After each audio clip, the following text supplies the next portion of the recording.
Tonight, federal funding in focus as Canada faces a surge in asylum seekers.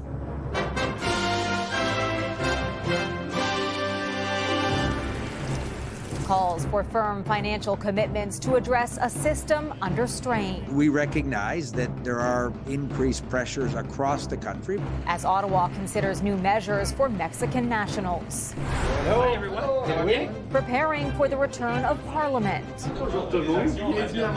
Justin Trudeau and his cabinet kick off a retreat to tackle Canada's economic crisis. Canadians need us to continue to fight for them. Plus, a beloved winter tradition is back.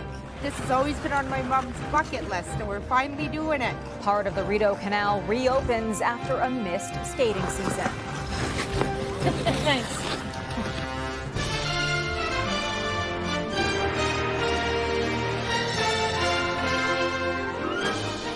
CTV National News with Heather Butts. Good evening. As the federal government kicks off a cabinet retreat in Montreal to tackle issues like housing and affordability, the Liberals are also facing increased pressures to address the surge in asylum seekers. The minister in charge is promising to work with the provinces while premiers await firm funding commitments. CTV's Kamal Kramali explains. There are increased pressures across the country. Intergovernmental Affairs Minister Dominic LeBlanc told CTV's Question Period the feds will be talking to the province of Quebec and Ontario municipalities to address the influx of asylum seekers, but fell short of committing new money. Ontario and Quebec carry a large proportion of this burden, so the Government of Canada will ensure that we continue to work with them. Earlier this week, Quebec's Premier Francois Legault penned a letter to the Prime Minister highlighting a breaking point in the inflow of asylum seekers and asking Ottawa for $470 million in reimbursements, while Toronto has also asked the feds for millions to help with the city's shelters. We are doing what we can under this financial strain. There were more than 140,000 asylum claimants processed by government agencies in 2023. Ontario and Quebec took in more than 60,000 each. That's roughly 90% of all of last year's asylum seekers. These are the things that are being put onto the backs of the taxpayers. Toronto's neighboring region, Durham, says it's seen 1,000 asylum seekers since June. Municipalities in this country are going to go bankrupt. They just cannot continue to fund this without support from the other levels of government. The feds now considering new measures to stop Mexican nationals from flying into the country to request asylum, including requiring visas for all Mexican visitors. It's really important that we're able to discuss how to better manage coordination of reception and support for refugee claimants without scapegoating refugees. We're calling for borders to be closed. LeBlanc says the finance minister is meeting with Quebec officials to determine the best way forward. Meanwhile, he's planning on meeting Toronto's mayor next week. Heather. Kamal, thank you. Immigration will be among the topics, acting as a backdrop for a 3-day Liberal cabinet meeting in Montreal as they look for a strategy reset before heading back to Parliament after winter break. CTV's Colton Prail reports. With his government's popularity plummeting, Prime Minister Justin Trudeau and his cabinet say they're pushing forward rather than looking back. The premise of your question suggests that we're here to respond to the numbers in the polling, and that is not the case. What we are here to do is to fight for Canadians every single day. We're back. 8 years after Trudeau was first elected Prime Minister at this hotel, he returns, polling at a record low. Tonight, the Liberal government opening a 3-day cabinet retreat in Montreal, kicking the event off with an announcement on auto thefts. It's increasingly becoming a violent crime where people are assaulted in the process of stealing vehicles. Vehicle thefts doubled in Quebec and Ontario in 2022 and cost insurers $1.2 billion nationally. A problem Ottawa says can't be solved by any one police force. Instead, they're convening a national summit on the issue in February. But a housing supply desert, rising costs, soaring immigration pressures, and an affordability crisis can't be ignored. All three are a main focus of the retreat. We're here to deal with the issues that people face every single week about affordability, about housing, about the cost of living. After a fall sitting where the Liberals struggled to pass bills quickly, one problem they'll still have to solve is finalizing a pharmacare deal before the end of the spring session to keep their supply and confidence agreement with the NDP alive. Heather. All right, thanks, Colton. Let's bring in CTV's chief political correspondent, Vashi Kapelos. Vashi, why did the Liberals kick off with an announcement about car thefts? Hey, Heather. Well, there's a couple of things that the government is trying to accomplish with this announcement. The first is doing something or appearing to do something about stuff that matters right now. So they want to look like they're making tangible action on something that people are worried about. But it's the people that they're very focused on. And by that, I mean in an electoral sense. Who's worried about car thefts? People in cities primarily and suburbs. And those are key electoral areas for the Liberals. Vashi, do you expect any significant solutions to come out of this retreat? Yeah, I'm certainly expecting an announcement, and in particular in the area of immigration. We've already been told to expect something early tomorrow morning when it comes to international students. Immigration right now is the pressure point, the Achilles heel for the federal government. And it's because their immigration policy has come to a head with their housing policy and really a lack of affordable or accessible housing in the country. And they recognize that from both a political and a policy perspective. And I do expect something tangible, perhaps even going so far as caps in certain provinces on the number of international students. I'm told also the province of Ontario will make their own announcements in that regard soon as well. Heather? All right, Vashi Kapelos in Montreal for us tonight. Thank you. A major political shakeup in the Republican race for the White House. Florida Governor Ron DeSantis, once considered Donald Trump's top competitor, has dropped out. I can't ask our supporters to volunteer their time and donate their resources if we don't have a clear path to victory. Accordingly, I am today suspending my campaign. DeSantis says he is now endorsing his former opponent. Trump is superior to the current incumbent, Joe Biden. That is clear. I signed a pledge to support the Republican nominee, and I will honor that pledge. Trump reacted tonight at a rally in New Hampshire.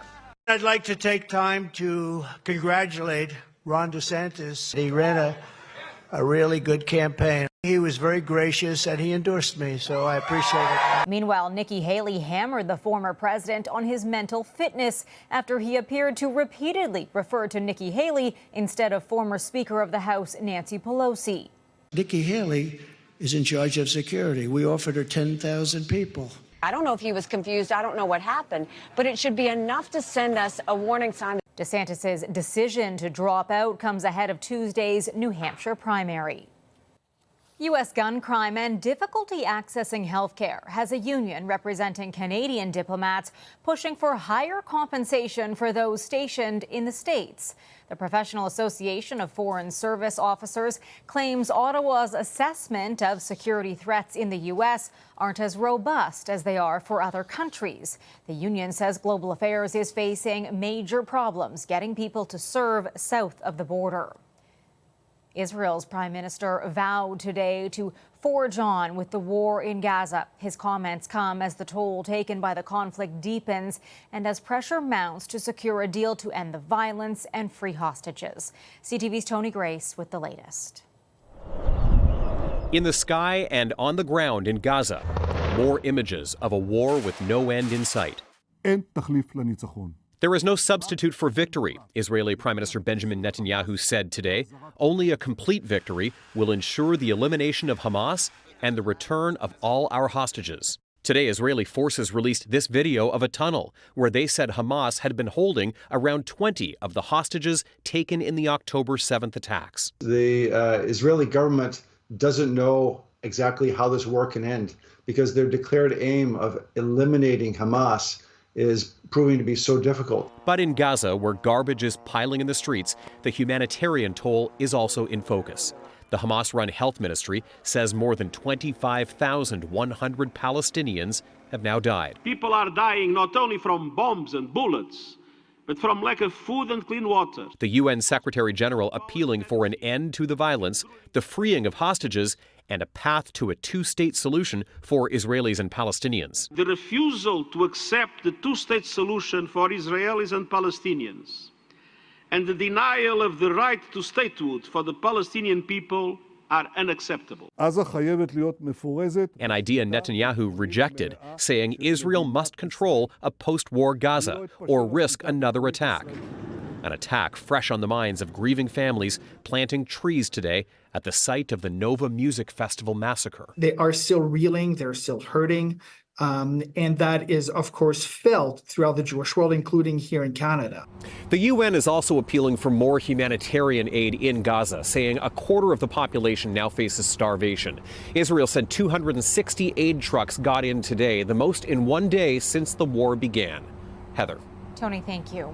Almost 2 years into Russia's invasion of Ukraine, today authorities in the Russian-occupied city of Donetsk are accusing Ukrainian forces of shelling a market, killing at least 25 and wounding 20 others. The explosion struck a crowded area where shops and a market were located. There was no immediate comment on the incident from Ukraine. Areas near the Donetsk city have seen some of the fiercest fighting. The Ukrainian community in Calgary rallied to condemn Russia's recent barrage of drones and rockets unleashed across Ukraine. Some of them, they just came here a month ago from Ukraine, and so they still know all the horrors of the nights when you have to hide, when you have to run somewhere. Protesters expressed anger over the number of innocent civilians killed or wounded.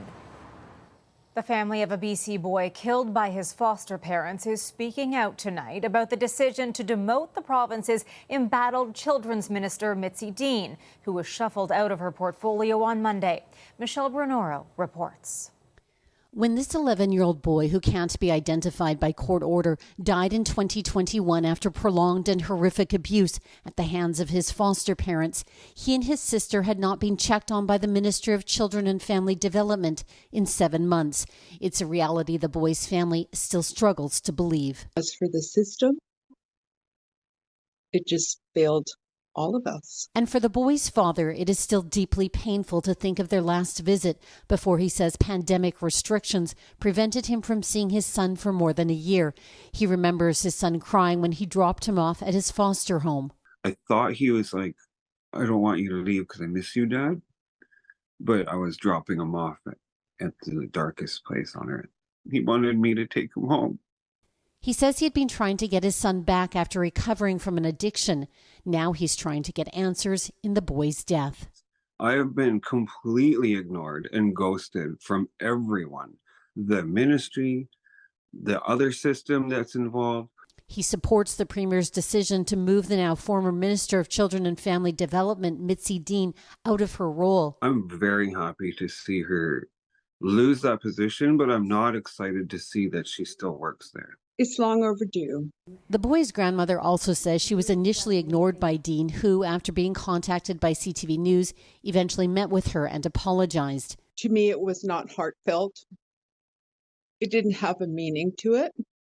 The grandmother says before her grandson was put in care, she'd asked the ministry if she could take him in, but was turned down. She was never told why and says Dean promised to look into it. She never came through. Nobody came through. Dean, who was moved into the role of Minister of State for Childcare, is being replaced by Victoria Beacon Hill MLA Grace Lohr. There had been mounting pressure for Dean to resign. I'm hoping for a definite positive change for all the children. They need to make sure their caseworkers are doing their job. She hopes the new minister will be willing to meet with her family. As for the father, he battles the grief and regret. I hate living with this. Of not being able to protect his son, who suffered so much. Michelle Brunoro, CTV News, Vancouver. Coming up, gliding back into action. Are you guys excited? A winter tradition returns on the world's largest natural ice rink.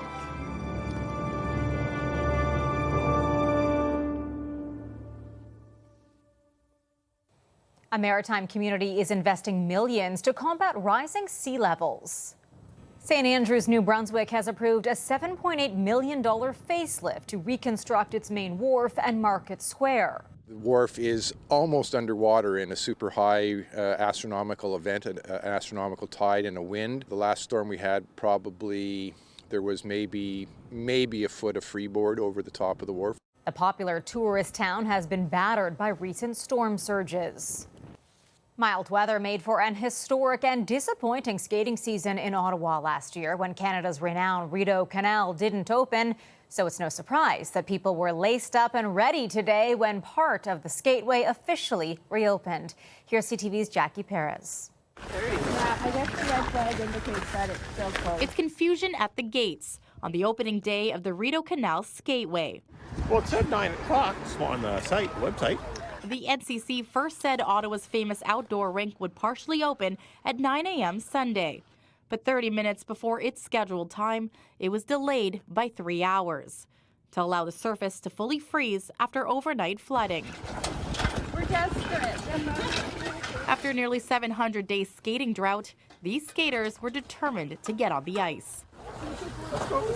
Last year, there was no canal skateway for the first time in its history. Mild temperatures and poor ice conditions were to blame. When it finally opened, Jamie Willard and her 75-year-old mom, Sue, were ready to go. This has always been on my mom's bucket list, and we're finally doing it. We came from New Liskeard. I feel great. I don't know if I can stand up. We're going to try. Are you guys excited? And so were the folks at the Beavertail Hut. It's been 23 months in the waiting. We're all excited. Obviously, the skaters are excited too. This is the only one at the moment.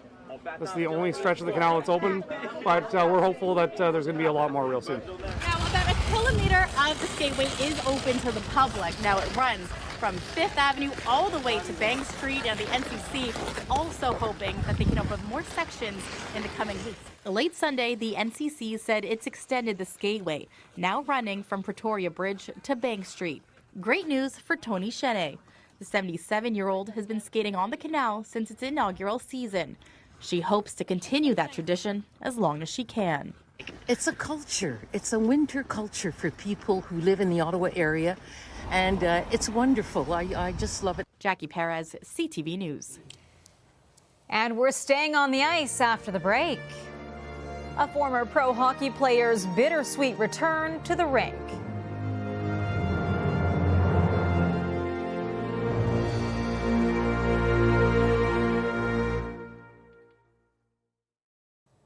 A surprise return to pro hockey for Terry Ryan. His first professional game in more than 20 years, called to suit up for his hometown Newfoundland Growlers in the East Coast Hockey League amid a flu outbreak that left them shorthanded. CTV's Garrett Berry has the story.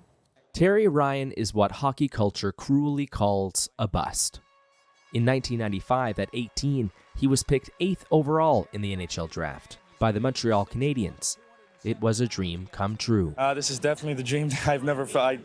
I can't believe it. I mean, I'm in shock. But despite impressive seasons in junior, he never stuck at the top level. He blames injuries for a future derailed. It was a high ankle sprain. So I never went out on my own terms. In 2003, with just 8 NHL games, he gave up the pro game for good. But he never gave up on hockey. He played for years in amateur senior men's hockey in Newfoundland. Right after him, here we go. And on Sunday, Terry wants to go! Here we go. Terry Ryan! He's gonna drop him on his 47th birthday!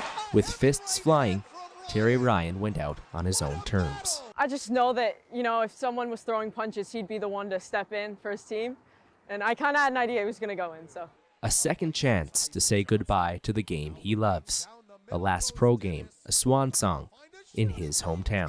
Was alone in front. The puck hopped over. And for the first time, a pro game in front of his 13-year-old daughter, who had only seen the tapes and heard the stories. That was my dad, out there. It was my dad, and everyone was cheering for him, but he was my dad. So, yeah, I loved watching it. I was honest with her on the way down. She drove with me in the car. And I just said, look, all I can do is try my hardest. I was kind of shaking a little bit. And she took her hand and she put it there. And she said, Dad, I'm proud of you either way. And the Newfoundland Growlers called him up because the flu hit many of their players. And Hockey Canada rules meant other amateur players would have to sacrifice the rest of their seasons if they played just one pro game.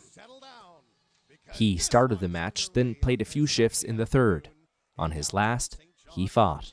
My last shift, I'll go out after having stood up for a teammate that's a good friend of mine, and I couldn't ask for anything better.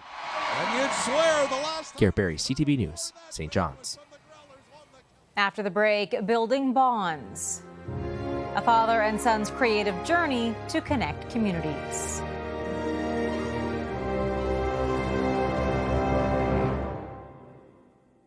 Finding ways to spend time with parents or relatives can be challenging for some, but one Vancouver Island man discovered a hobby that brought father and son closer together, building their bond with a community connection. Here's CTV's Adam Sawatsky. When his dad first moved here a few years ago, Ray Young wanted to make the most of their time together. And I hadn't lived in the same city with my father for over 30 years. Ray had no experience with woodworking, but Ding Young did. So they decided to try to build something together. It was more important that we spent time together. Ding started visiting his son every morning between 9 and noon, and they ended up making a flower pot, which felt good. And so after that, we just kept going and going. Father and son taught themselves to make more than 600 things from upcycled wood pallets, from homes for mason bees to trees for beer bottles and bedside stairs for dogs. He get idea and I get an idea and put it together. That turned out pretty good. But then Ray and Ding got a commission to make one of those community library boxes so neighbors could exchange books. Oh, I thought that's a great challenge. A challenge Ray and Ding relished rising to and started making little libraries that looked just like the houses behind them, except for the sign encouraging you to pull gently before reading voraciously. I think it's an amazing replica. Astrid regularly looks for books to borrow and appreciates this container's creativity. It makes our neighborhood more interesting. Ray and Ding have made 20 neighborhoods more interesting so far, after spending months working from photographs to recreate every detail of a house's design, from the modern to the traditional. I'm 91 years old. As long as I keep working, well, I feel I'm happy. And like many happy memories turn houses into homes, constructing little libraries ensure this father and son stay connected and creative. It's great that we spend time together, but we also do something productive. So that's also meaningful to both of us. Adam Sawatsky, CTV News, Saanich. Some stunning creations. That's it for us tonight. I'm Heather Butts. For all of us at CTV National News, thank you for watching. Sandy and Omar are here tomorrow. Good night.